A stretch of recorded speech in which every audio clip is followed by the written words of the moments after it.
one of the greatest partners in video game history, Barry Burton.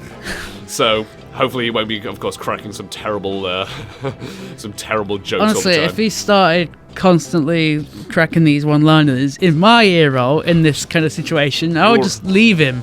You were almost a Claire sandwich. Barry, you've said that 12 times! Just shut up! Claire, just take a look at this! Here's a lockpick. It's only fair that you, the master of unlocking, take it with you. Claire, you seem to have locked me in this closet. Can you let me out? Claire? Claire? He's just stuck there for the rest of the game. Yeah. I go, who's this knocking? Thank you, you've opened the door. Oh my god, it's a gigantic monster.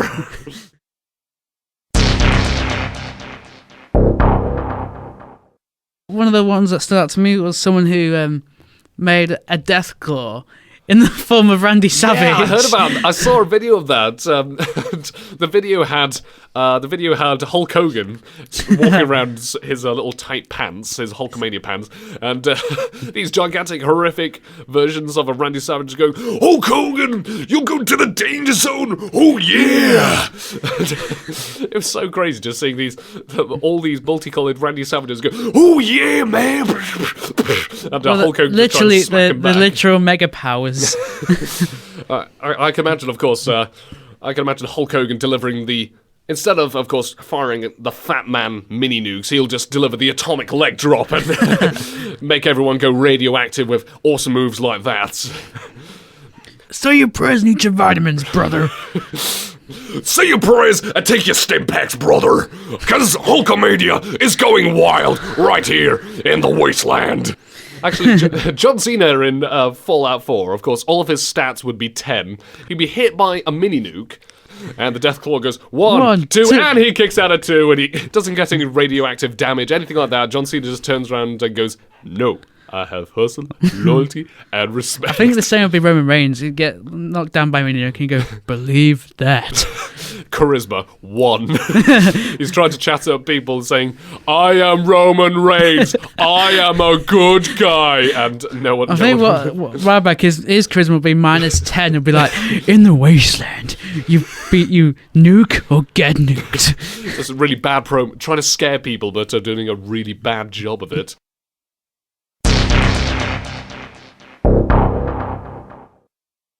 In Max Payne, if you killed a large amount of rats during the Roscoe Street Station mission set in the subway, an odd message will pop up. It will say, "I have declared war on rats." Now, if you keep going through the level, eventually you'll pass by those same rats again. They're alive, and they're all armed with pistols in their little paws, and they're all trying to shoot down Max Payne for his awful animal cruelty. It's just a very strange Easter egg included in Max Payne. Dear. They didn't even have opposable thumbs to shoot it. Yeah, they're still trying to gun Max down for blowing them all up with a grenade. It's very bizarre, but a very funny Easter egg.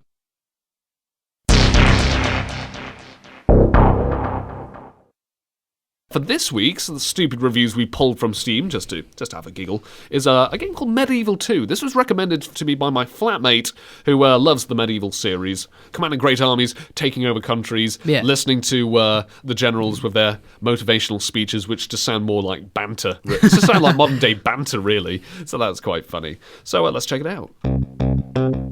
Okay, then. All these reviews are positive. It's a beloved series. Okay. So the first review said, "My Egyptian diplomat forged an alliance with the Aztecs, gave them tons of money and land, and left them alone for a couple of years. They somehow managed to wipe out France, Denmark, and Milan, civilizations that have full-plate armor, guns, horses, steel, and cannons, as opposed to wooden clubs and animal skins. Would help Mexico again." And Donald Trump wants to build a wall around these people. I know. And get them to pay for it. They'll just blow a hole right into the wall and say, "That is not nice, man. We're going to build a wall around you." Also, we've got a review here which says, "They exterminated my village. I exterminated their entire country." That sounds like a quote from Conan the Barbarian or something like that. "Crush your enemies." Then Someone said, my general rabbled to his men about how bad his wife was. And this is the motivational speeches they produce? Yeah, pretty much, yeah. I guess that's one way to motivate an entire army. Listen up, men. If we don't take that land, my wife's gonna be yelling at me. You don't want to see me wife when she is angry. Charge! Here's a weird one. Sent a 17-year-old English kid on a crusade to Cairo with a peasant army. He was actually successful and gained the title Toby the Crusader, but it took him 37 years to get back to Britain. What took him so long? I don't know. Oh no, Toby the Crusader is gradually getting away. What do we do? So there we go. Medieval 2. Stupid reviews.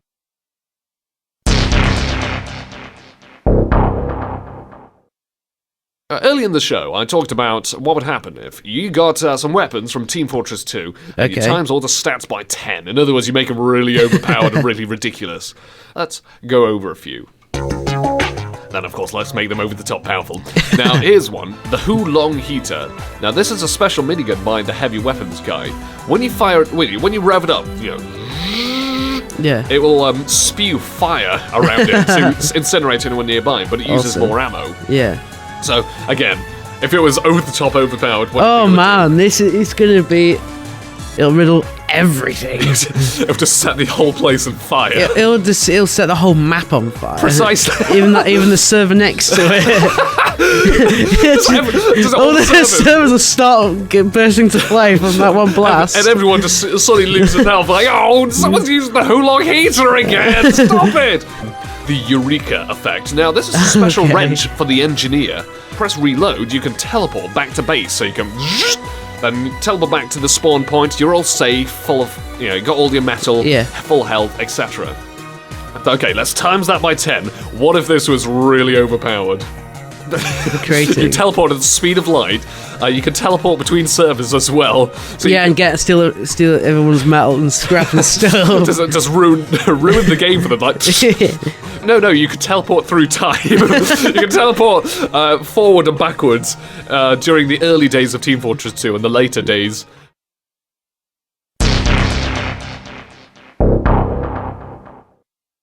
What would happen if The Legend of Zelda Twilight Princess HD could take any Amiibo? Any Amiibo at all? What kind of effects that would have?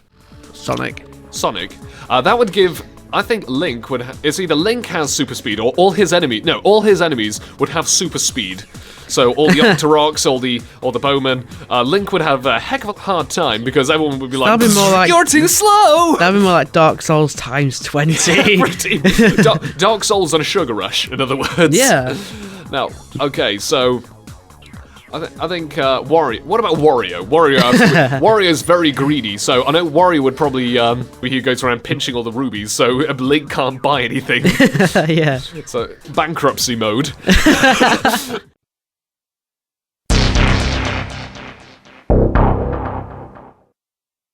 What kind of DLC do you think would be in Bus Simulator? Probably activate the really rude passengers, so you gotta deal with all bus queue and all that stuff. Why is there such a big queue? Shut up!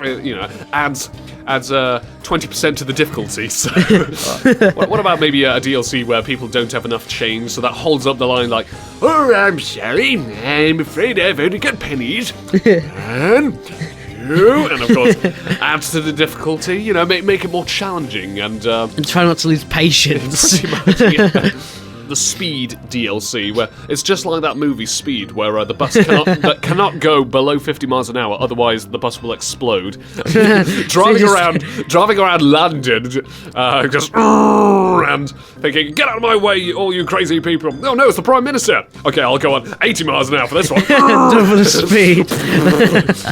Yeah, Bus Simulator. Ooh, action-packed, that one. Game of the year right there. Metal Gear Solid 5, get out of here. We got Bus Simulator. No, that's what I call a 10 out of 10 game. a Hideo Kojima game. Yeah, just get like Hideo Kojima's face as a bus driver or something. Just plaster his name across all the adverts on the side of the buses. And the cutscenes, like, and the end credits, like Hideo Kojima just put his name across everything. I think Metal Gear has already dug its grave at that point. That's beyond salvaging. I think that's when like Konami has hit the low point and they can't think of anything else, so they make games like a Metal Gear Solid themed bus simulator. Probably, yeah. Anything to keep that well-deserved franchise alive.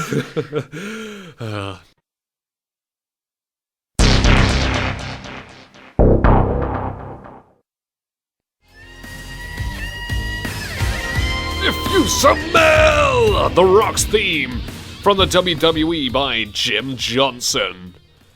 Now, Aston, let me just ask you something. Go ahead. What do you think about that theme? It just sounds... It doesn't matter what you think! Yes. I couldn't resist, sorry.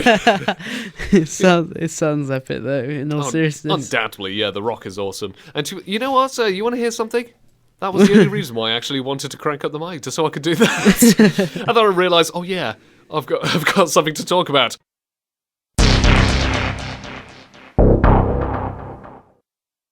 But okay, I'll tell you this quite funny anecdote regarding Undertale. You fight monsters, and then you come across this monster called Toriel. The thing is, she is so motherly. She is so sweet. Yeah, I can remember him getting told that. She says, okay, go through this corridor, and I want you to go through on your own. And you could go to a pillar. You think, she's right behind, isn't she? She's right behind. Yeah, I better just play along. See? I was here this entire time. I was helping you to become independent. How funny would it have been, though, if it was Vincent Man behind the pillar going, I was here all along, Austin. It's me, Austin! Oh, shut up! But she gives you a phone, and you can talk to her, just call, and say, hello, this is Toriel, and choose something like, call her Mum. You called me Mum? Well, if that makes you happy, sure, you can call me Mum. Be good, okay? Bye. And then I decided, flirt. Oh dear. So, hello, this is Toriel. And then she just gave the most bizarre look, like, you're a very amusing child. Of course. Bye, be good, okay? And then I decided, flirt again. And then she gave another bizarre look, and she said, you're a very strange child, you know that? And yet you called me Mum? Do you... I'm sure you don't want an old lady like me. Just, be good. Okay, so I was freaking her out a little bit, so whatever you do, don't flirt with Toriel. It is a bit weird.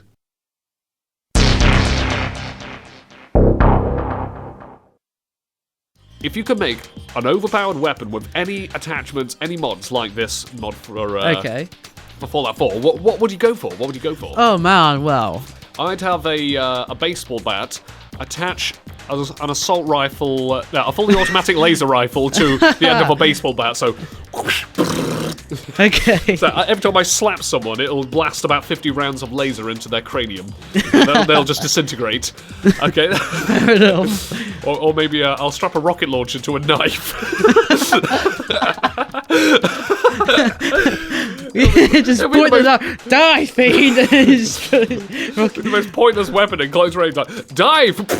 Not again! A cryo sniper rifle with a scope attached to the scope. So just have two random scopes. Attach a minigun underneath.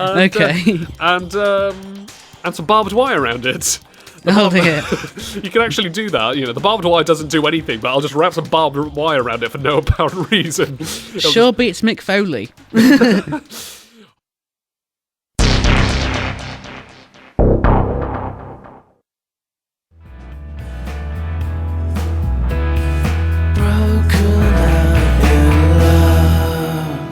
Live in Fear, Bray Wyatt's theme, by Jim Johnson and Mark Crozer of the WWE. They were here.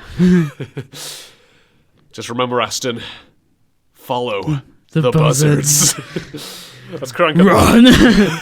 Crank the lights now. Damn! Sorry. They had that creepy Bray Wyatt vision. I agree against that. You can't see this, but we turned down the lights to make it very creepy, like with Bray Wyatt's promo. And of course, they always cut off or they start abruptly with just going damn. Oh, okay.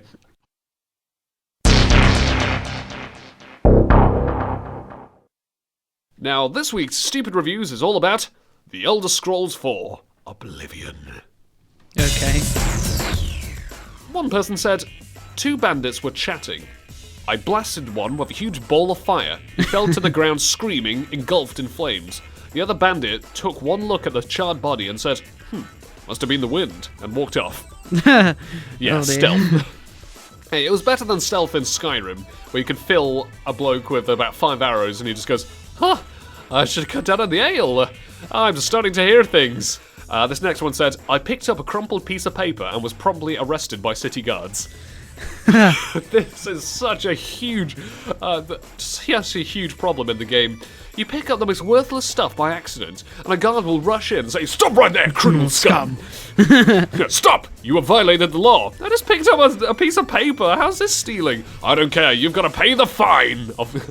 Fine, 1 gold. I remember my stepbrother Brad. He went on a killing spree in the Imperial City in Oblivion, and he had like a fine of about 50,000 gold. If you kill a person, that's what, a hefty fine of 1,000 gold, and he went up to 50,000. Just killing every guard who kept coming back. And I remember I did that. And then, I wonder if he resisted arrest or he got nicked in the end. Yeah, he just resisted arrest and eventually gave up. I did that once. Then the guards were fighting each other. A mage was picking a fight with the guards as well. And thought, oh, they're all fighting for me. Oh, I'm so in love. A guard fell over. A guard fell over, thought, oh, he's dead. I'll loot him. I talked to him, and then he just flew up back on his feet and went, stop right there, criminal scum. Don't do that. It's like the Undertaker all over again. It's so freaky. Very funny, though.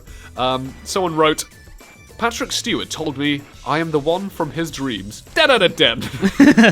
Of course, when they goes, let me see your face. You are the one from my dreams. Oh, Patrick Stewart has been dreaming about me. Usually it's the other way round. I always want Luke Picard. Those were the stupid reviews for The Elder Scrolls 4 Oblivion. Again, my brother joked about the opening video when he goes, find him and close shut the jaws of Oblivion. Yeah. And he said Patrick Stewart sounded like he was really angry on that last line, like, close shut the jaws of Oblivion. So he doesn't sound like that. It sounds like he's just speaking with a gob full of food, like, Oblivion. Sorry, I'm very hungry right now.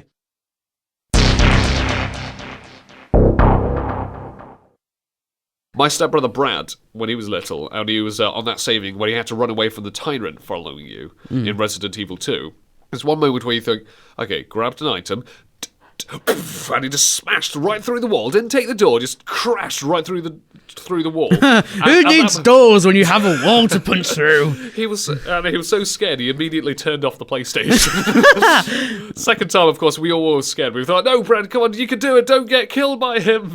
It was a pretty scary experience. Yeah.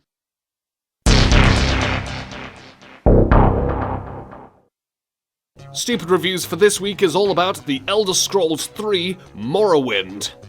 During a Morag Tong execution, the Morag Tong are the Assassin's Guild, went to the required place, a small dungeon, killed the dude, skeleton reported my crime, Morrowind crashed.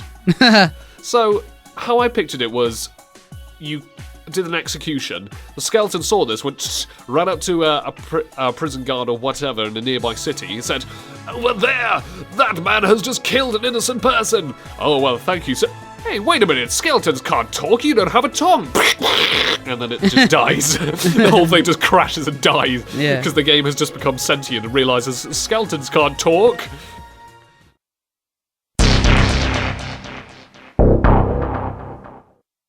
He was a bloke called George Wood. He worked back in the 90s on American public television, back in the day when anyone could get on the telly. Oh, dear. He had a show called NAVIGATR and had these, I think, like students to help out with his show.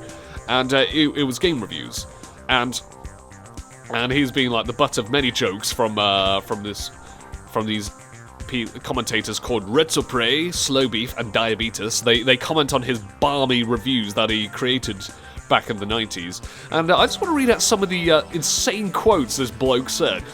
For example, this is probably one of the greatest ones about Donkey Kong Country. He said, Donkey Kong Country is truly perfect. If you do not get this amazing generation of Donkey Kong madness, you are stupid. Yes, I know that's insulting, but it's also the truth. He honestly said... It's so condescending! He honestly said that if you don't like this game that he likes, you are stupid.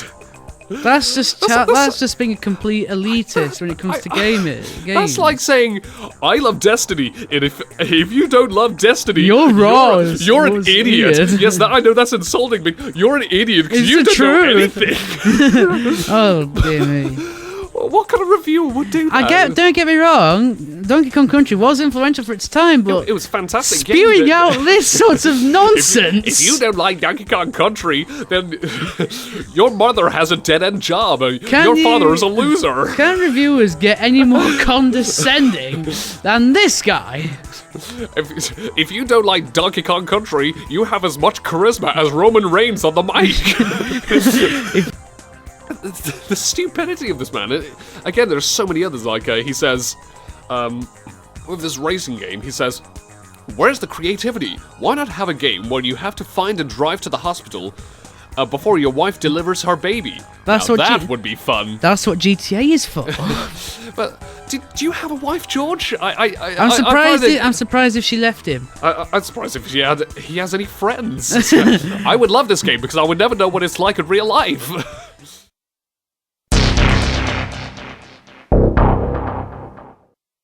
Counter-Strike Global Offensive is Gaben's way of stealing money from you legally.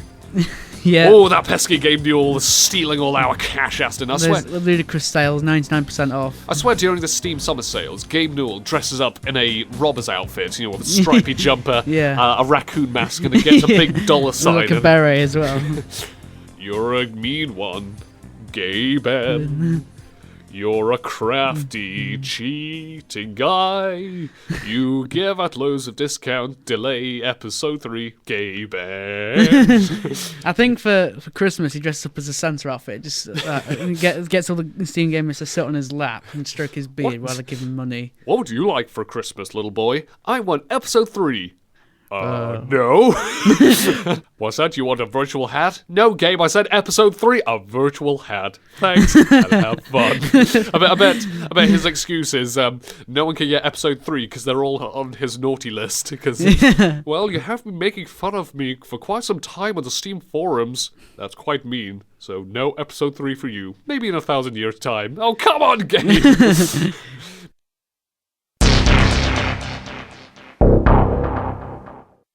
So, Command & Conquer, Tiberian Twilight, rubbish game. And even Joe Coogan, who played Kane, he was really bummed about it. But anyway, so speaking of Joe Coogan, he actually said some pretty interesting things during the interviews. As the actor for the evil dictator Kane, he said in an interview that Kane was revealed to be a woman all along, and that the entire game will be a musical. That would be fantastic. You see Frank Kopacki doing like the Hell March in orchestra again. And then a bit of a disco funky tune like diddle-a-diddle-a-doo, I am Kane. We're gonna rule the world. But I'd pay good money to see that. I would say to see that myself. Combined with a bit of a dance off with Kane and maybe one of the GDI troops, one of the good guys. Kane being a woman, though. Command & Conquer musical, as long as EA didn't have anything to do with it, because they'd probably have a microtransaction about halfway through and said, do you like the musical? Yeah. Well, just pay $50 and you can see the rest of the musical. Boo! Nevertheless, Joe Coogan, lovely fella. In fact, there's one thing I was quite proud of when I managed to get an interview with him. When I spoke to him about Kane being killed off, and I said, a lot of Command & Conquer fans like myself were really bummed when we heard about Kane, being killed off for good. And he he kind of had a bit of a serious Sotto moment. He went, that's very reassuring to know, Jake. So I thank you for that. And said, the Command & Conquer series never lost money. And then he brought his cheery self back and said, but who could compare to the geniuses at EA? I mean, the proof is in the pudding, my friend. Oh, Joe Coogan, you are a babe. Just an awesome guy.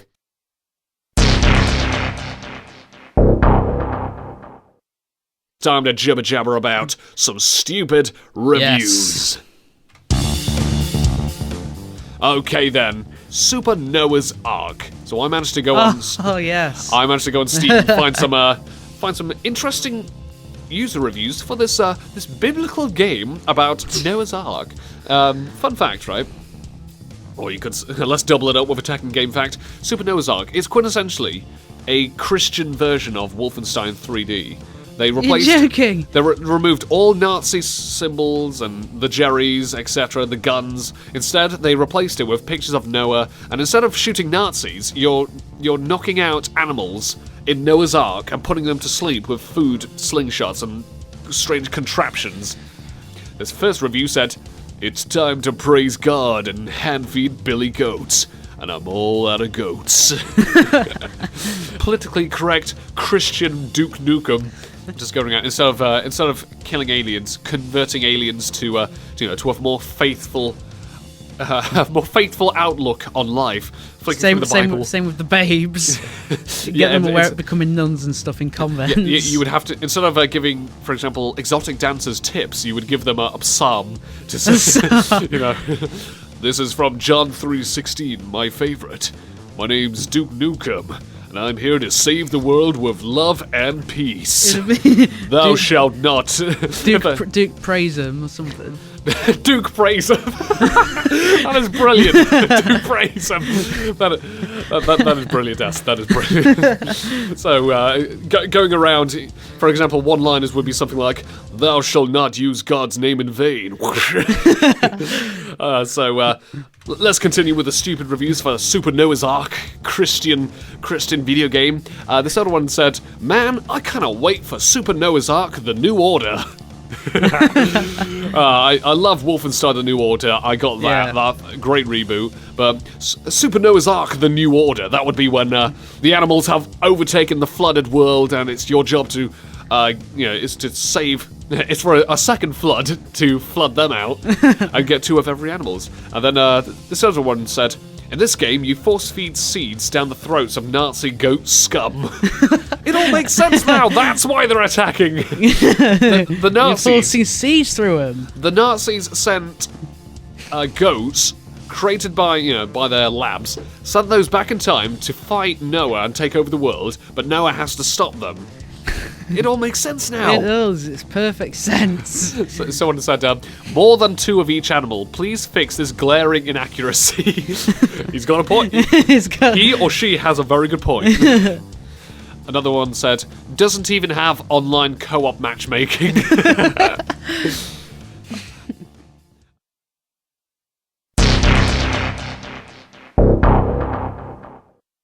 The Doom reboot will have an Ultra Nightmare mode, and it's so tough. Ultra Nightmare. Yeah, it's so tough. No member of the development team has actually beaten it. Wow, sure beats Dark Souls 3. It's because unlike Dark Souls 3, easy games like that, it's got permadeath mode.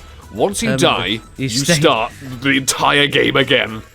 And of course, damage modifiers and things like that. I'm out. In fact, you get an achievement or a trophy if you beat the first level on Ultra Nightmare mode. So even then, the game's going to say, okay, you did that bit. Now here comes the tough bit. Yeah, we're not going to reward you if you actually beat it, because we can't do it. It's just not fair. Just imagine they're beating a Baron of Hell in Ultra Nightmare mode. That will be glorious. That would be. That'll go through all the way back to the beginning. I know it is. I got to the last level. I'm going to start all over again. I have one health. I can do it. You just bump your foot onto a bit of furniture. It's like, ow, that really hurt. Oh no! You are dead. That would probably be some of the cruelest moments in that game, and then it starts all the way back to the beginning.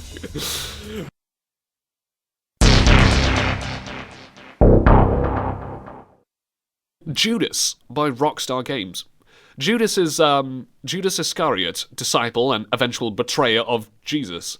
So Jesus Christ in the Bible. And so, we use that term to describe a backstabber. Or traitor, yes. So, people like from the Grand Theft Auto, Red Dead, or LA Noire. There are backstabbers in these games. So could Rockstar be developing a new online game to do with betrayal? Either that, or they're making a Christian game. Let's hope it's not the latter, because otherwise it would be, for example, a Grand Theft Auto, but biblical version. So you'd be playing as the Pope. Going around playing as the Pope, instead of stealing cars, you would be saying, "My son, I would like to use your vehicle." "Very well, father." Driving at 40 miles an hour, but not any higher. And of course, missions would involve stopping a bank raid with the power of love and respect. Blessing children. Let us recite the line from John 3:16, this wonderful psalm, and of course, saving kittens from trees. Okay, that might be a bit. If you get a fire truck, then you can activate the saving kittens from trees mini missions, and if you get a police car, you can activate the vigilante missions. But of course, you have to stop them and say, "My son, please, this is not right." And you, fair lady, is this really the path you would like to follow? "You're right, my father. I will be a good person and turn myself in." Excellent work. Heavenly points added. So yeah, it would be pretty bad. And but what if they got a wanted level? I don't think you can get a wanted level. I'll discuss that in the next song. Yeah, that's like the holy level. If it's dipping, then you'll have to go back to the church and raise it again. Yeah. And of course, instead of heavy metal, because that's too demonic and satanic, play Skillet. they play more. They play songs of praise on the radio. Oddly enough, Pope Francis did release a prog rock album. Really? That's weird. So maybe a prog rock version of songs of praise. So hallowed be thy name. Or maybe one of those Moses and me. We gotta reach the top. So really Amazing cheesy camp Grace. music. So maybe Rockstar will make a Christian version of Grand Theft Auto named Judas. Who knows? I'd play it. Grand Judas Auto. Who knows? Who knows, Aston? What if I thought of Judas? But it would be awesome. Admit it, even we would buy it. But anyway, so speculation there could be a new game by Rockstar, online stuff to do with backstabbers.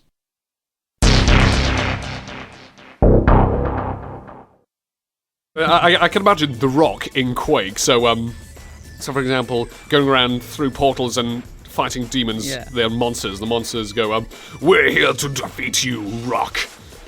Let me just ask you something. Do you really think that you can defeat The Rock, the most electrifying man in all of this universe? I think that it doesn't matter what you think!" After he gets like a rocket launcher and blows up an enemy into chunks, "If you smell what The Rock is cooking," then on each boss, to defeat them, you must give them the people's elbow. "Oh, no!" And it's do.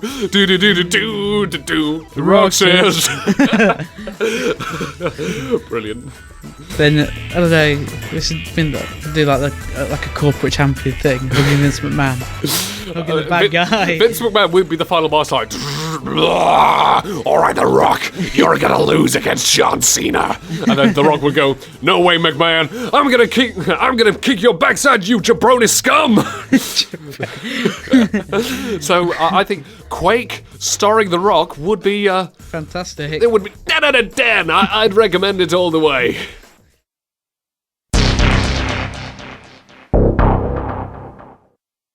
What if Call of Duty had the same cycle development, that they were halfway there and they just kind of chucked the rest on a patch? Imagine this, right? Call of Duty, let's take a new Call of Duty name. Call of Duty Super Warfare. Imaginative, I know, but it's more imaginative than Infinite Warfare. So imagine this. Imagination Land.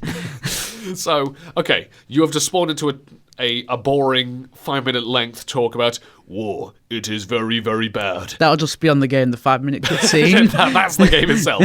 Well, okay, let's say there is something to play, okay? Yeah. Let's say that. Okay, you on a training mission. "Hello there, John Stevens.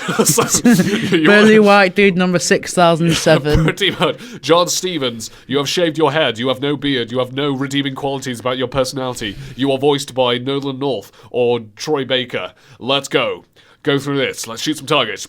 So let's just wait until the rest of the game loads. Pay to quit to unlock. Actually, yeah, it would be first a microtransaction. And then they said, the rest of the game. In fact, what they do is they'd microtransaction that patch for the rest of the game. They said, and then you get, would you like to buy the rest of the game for $29.99? They said, okay then, you will have to walk through this door, and then we can enter the war zone. You try and walk, you can't do anything. Wait, you actually paid for it? Well,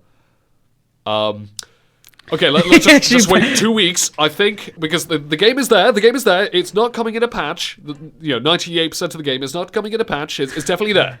We just got to wait for 2 weeks because this door is rusty. And let me talk to you more about. Let me talk to you more about why war's bad. That would be more. If the dialogue was actually like that, I'd buy that. It probably would be just like waiting until that 2 week patch comes by. The protagonist mate just standing there twiddling his fingers like, yeah, cue credits.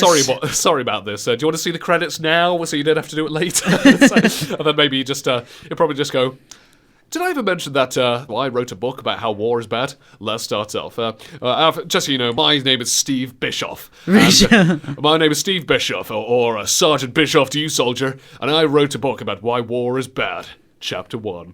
A Bischoff is born. 2 hours later, that's why I write har. Har, I mean here. Let me start over. And then finally, 2 weeks later, you played again. Activision finally releases a patch with the entire game, not just the tutorial on that disc. The full game is finally released. You've paid the microtransaction. Did you think I don't want to play this now? I've been watching this same thing for 2 weeks. In fact, let's say like a Call of Duty fanboy has waited in suspense, like, finally I can play it. Walks takes 10 steps and then falls down a hole and just glitches out. You can't complete it. No, forget it. The end of that just been a nail in the coffin. that would be the end of Activision. Just die. In fact, no, that would be Activision in 2 years' time. They couldn't be bothered to make the full game. They would just release it 5% of the way there, and add the rest on a patch. Yeah, so we had to cut time constraints on this game, so we may have had some bug glitches in this game. But don't worry, we'll patch things up soon. Eventually.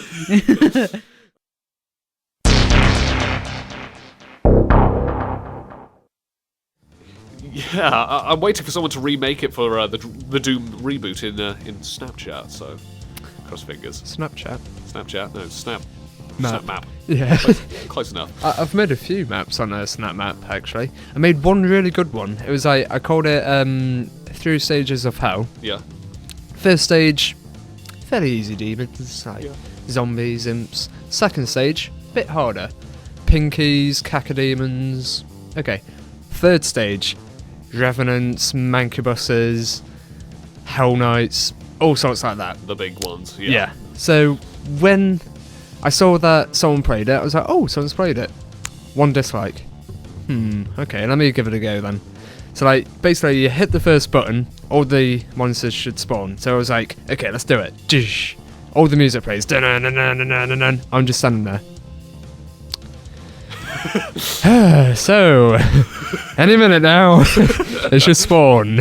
About 2 minutes later. Okay, this map is not working. You didn't test it before you released it, did you? No. You muppet. I was really proud of that map as well.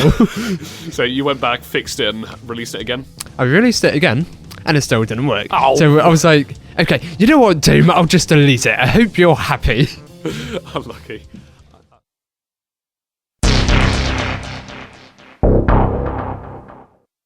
We're going to make a recipe right here. How to make the most generic first-person shooter in all of existence. More generic than Call of Duty. I didn't even think that would be possible, but we'll see.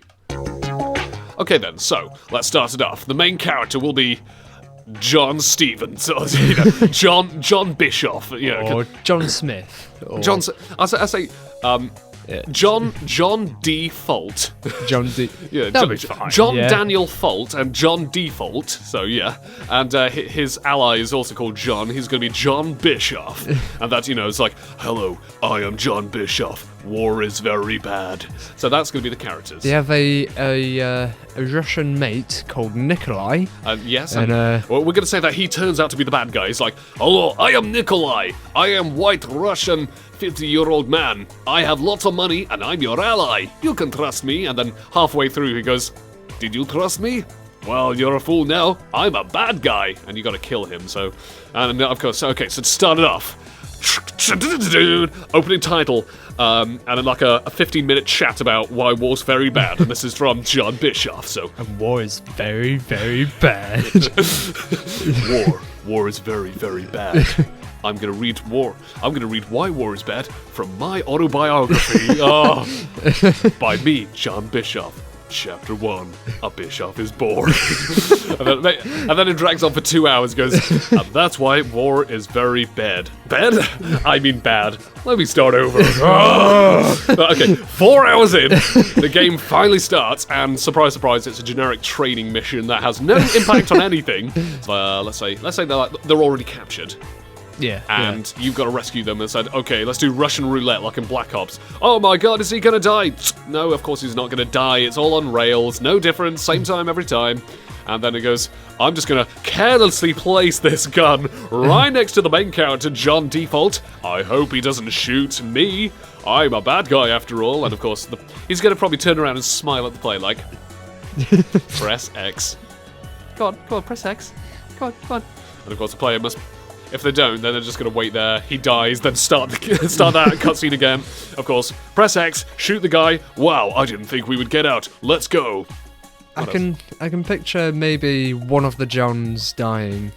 Maybe going like, he's been shot and he's internal bleeding. He's not going to make it, so he says, don't worry, I'll take these guys out. You can go on ahead. Thank you, John. You are a true soldier. You're a true friend. And then, damn, John is dead. I will avenge him. Hello, I am Russian man. You want to kill me, right? Yes, I will chase you down. Finally killed him, and suddenly, hey, John Bischoff. Yes, I survived from that grenade somehow. Let's go home. Generic orchestral music, and then the generic Nikolai guy goes, did you forget about me? I am alive, and I will make Russia great again, because I am Russian, and I'm the bad guy. And that would be the end. And you can get a overpriced DLC, which contains a second chapter to the John story, how he survived the grenade. It will cost you £20, but it's and it's literally just him taking 5 steps away, and that's it. And that's how I survived. £20. All thanks to John Default and his partner, John Bischoff.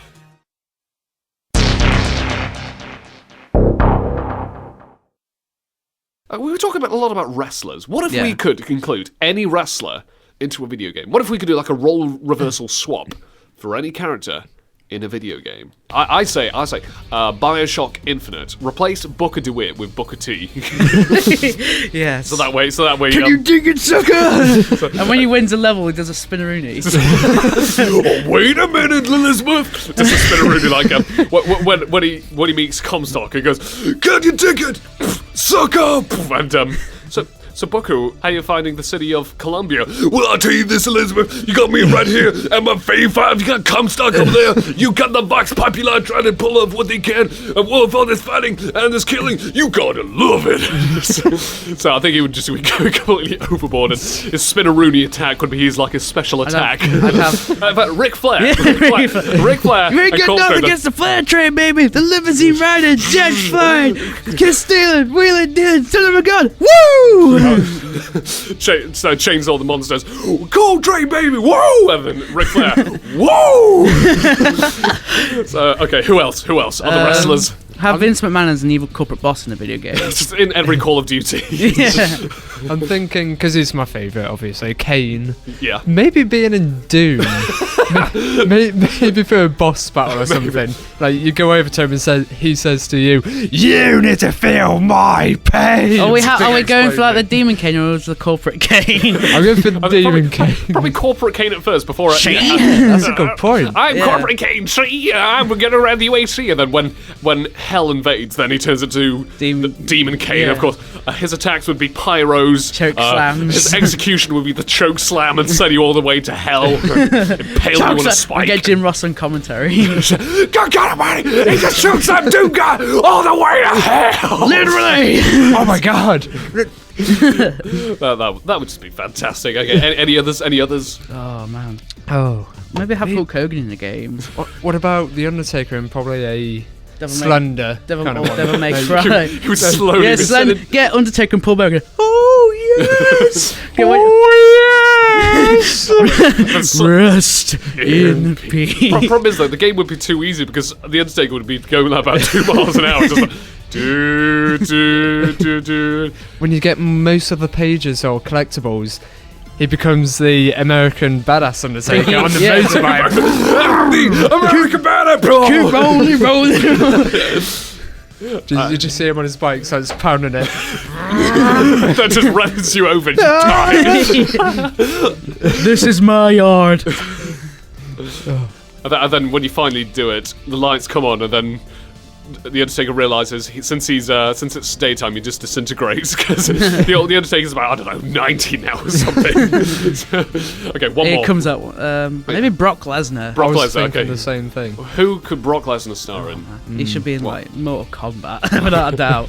But instead of his normal moveset, just have him like a sort of a devil, really. So be Brock Lesnar. And then, German suplexes you. suplex City, then an F5. that would smash you into pieces. I think I would love to see Brock send Shao Kahn to Suplex City. that would be fantastic. You will feel the wrath of Shao. Whoa, Suplex City! Then it just says childish kind of scream.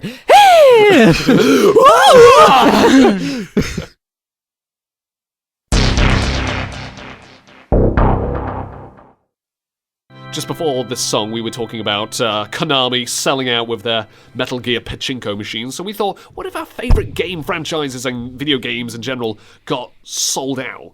So, I got a few ideas what I wouldn't like to see. You mentioned Resident Evil. Yeah. Okay, what if Capcom got so low and pathetic that they had to sell sandwiches with Barry Burton on it from Resident Evil? So literally just call them Jill sandwiches. Yeah. I'm Barry Burton. You should have a Jill sandwich. And here's a free lockpick for you upcoming thieves out there. The master of unlocking. And of course, someone's going to be going, Barry, this is a complete sellout of a great franchise. What? What is this? Oh my god. So... Smooth. So that's how I'd picture that. Any others? Anyone? Any others? Mortal Kombat, maybe. Okay, Mortal Kombat. What could that be? Well, they've done games. They've done that awful movie. They've done fee to pay fatalities. Good point. Good Yeah, point. Michael. What if they did? What if they did rap albums? Mortal Kombat rap A albums. Johnny Cage rap album. Yeah, it'd be like the Vanilla Ice. It'd be called his Johnny. Just like just on loop, constantly on loop, and you just have, I'm Scorpion, get over here, you're gonna listen to my tunes and grab a beer, it's gonna be really, really good, if you don't listen to me, I'll kill you with a hood, I don't know, but it's just really bad, cheesy, awful rhymes that kind of look cool for the kids, like kind of like late 80s, early 90s You'll get rap, I went to the hat store today and I bought myself a hat, ha ha ha. You get Sub-Zero doing a song called Ice Cool. Ice Cold! Full of ice puns, like, this is Sub-Zero and I'm really cool. I like to chill out. You better chill out in that acid pool, please stop. That's no, cringeworthy. Well, this is the problem with this scenario. Is just like we're asking ourselves how and we're, how bad can we go? And we're cringing at our own ideas. How things can sell out even more. If our own ideas can make ourselves cringe, what chance has the world got? I can just imagine Shao Kahn going, "Feel the wrath of Shao Kahn's groovy beats." Well, you know what the ultimate of it is them going on TV and selling car insurance. Yeah. In exchange for your souls. I can imagine just sign the paper like, "Okay then, Mr. Khan, do I get my car insurance? You certainly do, but your soul is mine." "Oh yeah, well, your insurance is mine." Alright, you got me there. Nevertheless, but okay. Enjoy your car. Any other franchises? Any other franchises? What about Duke Nukem? What if he was like a Oh, kiddie-friendly man. pantomime? Like, "Hail to the king, kids! It's your old pal Dookie Nukem. Let's all Dookie beat some Nukem." aliens with friendship and fun." Oh dear. And then he releases a bad rap album as well. So yeah, it all ends with bad rap album. And then we get Duke Nukem being all washed up from how poor the franchise has got, and he becomes a drag queen for money. And ends up on a reality show. Yeah. And then he talks about his rap album. Where are they now? No matter what we joke about, it's always going to end with them releasing a terrible rap album. Yeah. And going on a reality show. Yeah.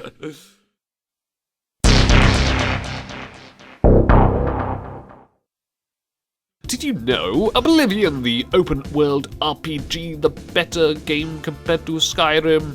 Honestly, I prefer this to Skyrim. It actually had a lot of cut content, and I do mean a lot.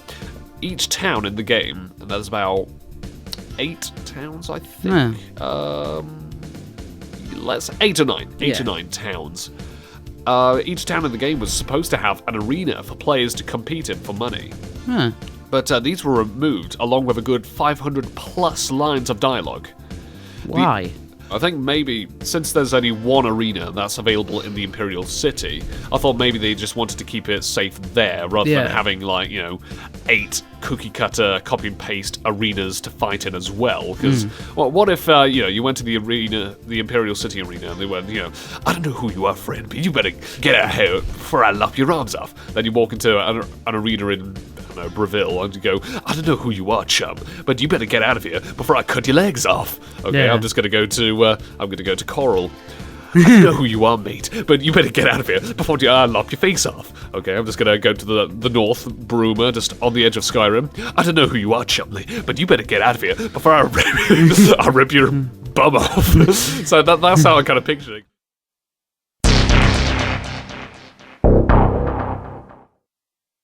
Imagine video game characters were down on their luck. They reached rock bottom. They've got to crawl their way up, or they've just completely sold out. Something's happened to them, whatever, and they're stuck in, for example, doing menial, pointless, tedious jobs or some sort of kind of generic TV work. Yeah. Okay, so I kind of thought, what about Duke Nukem? What if he got diabetes? Oh man. And he was on Liberty Medical adverts with Wolford Brimley. Well, he'd spice it up for a start, though. That's true. It'll be something like, "I'm Duke Nukem, and I'm Wilford Brimley, and we're here to talk about diabetes. There was a time when I used to kick butt and chew bubblegum. Well, because of your ice cream and apple pie eating duties, Duke, you're all out of gum now." So, I think that would be quite an interesting little conversations between the two, and Duke would probably say, "Remember, take your insulin, and you can kick butt like me back in the old days." And no, I don't get no babes anymore. He just starts gently weeping to himself. "Shut up, Duke. We gotta talk about diabetes for another 50 minutes. So anyway, I was losing all my friends and my family, and Duke was losing his babes." Yeah. Now, what about Barry Burton? Stand up with him and Chris Redfield. So Stand-up comedian. Yeah, like I saved my friend Jill from a crusher the other day, and I said, "That was too close. You were almost a Jill sandwich." And of course, just tumbleweed passes. Crickets. And then Chris goes, "I remember when you saved me from a giant mutated plant, Barry. You got to the root of that problem," and that was an actual line from the game. So I can imagine someone just going, You guys suck! Yeah. What about, I don't know, about other protagonists? Maybe- Solid Snake? Oh, well, I reckon he'd make a box business. Like a business. He'd work in the box factory.